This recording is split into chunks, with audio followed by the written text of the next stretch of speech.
The new Suicide Squad trailer has landed, and aside from being balls to the wall crazy, it's packed with Easter eggs, references, and things potentially missed upon initial viewing. So as it is always with these trailer breakdowns, potential spoilers, but also bear in mind I have no insider knowledge and have been wrong at least once. And by at least once I mean a lot more than once, but that's a video for another day. No, it's not.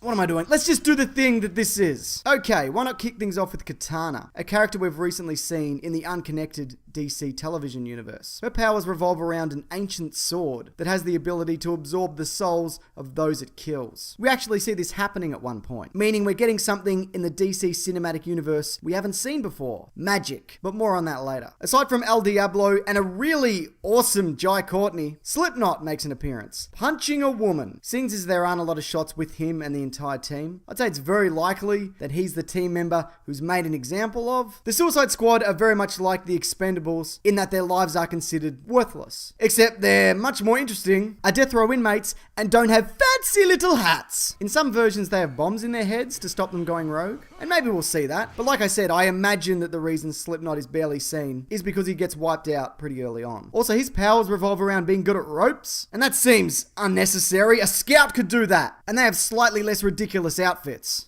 Oh, about the same. We also get some more information on whom a few of the actors could be playing. Ike Barinholtz was rumored to be Hugo Strange, which is entirely possible. We see him in what could be a white doctor's coat. But we also get him slugging Will Smith's Deadshot in prison guard gear, so he could just be a high-ranking prison guard. We also have Scott Eastwood, Clint Eastwood's son, theorized to be Deathstroke, and yeah, he could very well be. What I find weird though is that Clint Eastwood's son isn't like 60 years old. Look at this guy. He looks like the ghost of an old oak tree with the face of a terrifying old man carved into it. It also looks like that Jim Parrick will be playing Johnny Frost, a low-level Joker thug. He has his name on the sleeve of his jacket, and we also see him standing next to Jared Leto's Joker at one point. Also, a lot of this action looks to take place in a trashed Midway City, a Chicago-esque area in the DC universe. But look, getting back to the Joker, it was said in the DC movie preview show where this trailer debuted that he is separate from the Suicide Squad. But I don't think that means he's the primary antagonist. His focus might be purely Harley Quinn related. This scene is actually reminiscent of his creation and could serve as a Harley Quinn origin flashback. Now, there was a rumor from a while ago that Cara Delevingne's The Enchantress will be the main threat, which may explain her presence in the White House. Though she is seen with Rick Flag in a non-witch form, she's not really shown with the rest of the squad. The story goes that her powers come from being possessed by a witch from another dimension or something, whose goal is to resurrect her dead brother. There seems to be a bunch of weird occult stuff happening in this trailer, including this scene, which looks like some sort of demon summoning. Also, we have this subway monster. Not that one, which could be the rumored brother. Others have speculated that this is Swamp Thing, some kind of kryptonite-based creature, or even Poison Ivy. Whatever this thing is, there's a chance that it's capable of turning regular people into monsters, as we see some very strange-looking dudes going up against the team. But who knows? Remains to be seen. All this remains to be seen, because this movie isn't out yet. Unless you're watching this in the future, in which case, why are you watching a trailer breakdown for a movie that's already out? Unless you want to know whether I've been wrong more than once. Spoiler alert,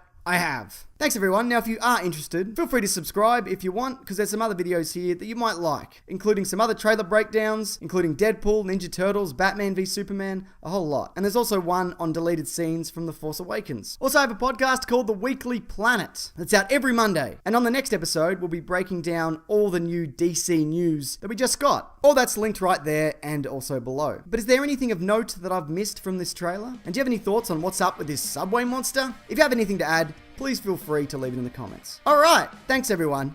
Take care.